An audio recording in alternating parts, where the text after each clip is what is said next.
Good morning, everybody, and welcome to an open Tulsa. We'll see how this all goes. Hopefully everybody's all safe and sound, and not too many of us got anything. So anyway, I appreciate you coming in, listening with me. So obviously here in the picture is the respiratory diaphragm, but I'm not really here to talk about that. What I want to say is this. I was thinking about this the last couple of days, what to share with you today. So let me say, this is how I teach. This is one of the things I teach. One deal is if I had one muscle in the body, one muscle, the most important muscle is the respiratory diaphragm. Now, why would I say that? And you guys have seen that I've taught about the respiratory diaphragm, that we have, not only do we have the aorta going through it, and we have the vena cava, the vein, returning vein going through it. We also have the esophagus going through it. I also showed you how the other day around the esophagus is the vagus nerve, part of the parasympathetic system, is coming through with the esophagus in the hole. We also have all the liver is over here, and the stomach, pancreas, and the two kidneys are tucked right inside. The spleen is tucked inside, and on the top side we have both lungs and heart in relationship to the diaphragm. So if I had one muscle, and also let me not forget to say this, that our bodies are pressurized, and the respiratory diaphragm is one of the main pressurizations. So you have a particular pressure in the abdomen and a particular pressure in the thorax, and the diaphragm is regulating the pressure. So if we have tension in the diaphragm, it creates a tension going above and below, maybe too little tension, pressure in the abdomen, which is usually common, and too much pressure in the thorax. So that is the most important muscle. Let me move over to what I believe, these are all my opinions, what I believe is the most important bone.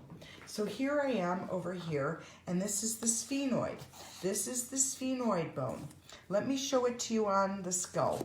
So here I'm going to hold, the skull. The sphenoid is the red bone in the back of the eye orbit, okay? That's the sphenoid. Let me turn the skull over, and there, look at how much bigger it is when I turn it in. We're looking at the base of the cranium, and you're looking at that red bone. Now, why do I think that the sphenoid is actually the most important bone in the body? For one thing, doesn't it originally look kind of like a vertebrae? So I think, in my head, this was a vertebrae or something like that 1,000,000 years ago. But the thing you can't see here when I show this to you, this is looking at it from the front side. This is looking at it from the back side. So here are the interesting relationships, because, if you guys have gotten anything from me over these last couple of years of me doing this, everything is all about the interrelationships. And when you forget that, you lose the impact of trying to either help somebody or understand something.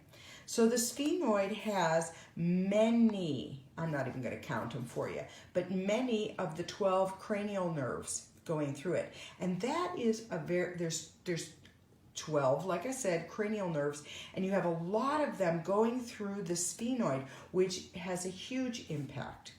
The other thing about the sphenoid is that the sphenoid has your pituitary gland is in the backside. It's right in here in the backside of your sphenoid. So your pituitary, so you have like nerves that are really, your 12 cranial nerves are really helping with an autonomic nervous system.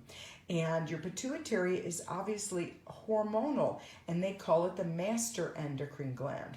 You have sinuses in your sphenoid. Your sphenoid is also one of the most important joints of the whole body. I'll pick the skull back up. See where the red meets the blue. That joint, that sphenobasilar, where the sphenoid meets the occiput, is an important joint in the body for regulating tensions down through the fascial system going on and more. It actually does some work with a deeper system. So that's my most important bone. So now we've got muscle diaphragm, most important bone sphenoid, that it's working correctly. And let me come over here. The most important system, and I'm just using this as an example, is the craniosacral system. Sacrum cranial. The craniosacral system. And this is actually just showing how the fluids move in the craniosacral system. Now, why do I think the craniosacral system is the most important system? As much or more than like blood and organs and so forth. You know why? Because your cranial system is a system that's actually regulating your autonomic nervous system. So your autonomic nervous system are all the automatic processes in the body.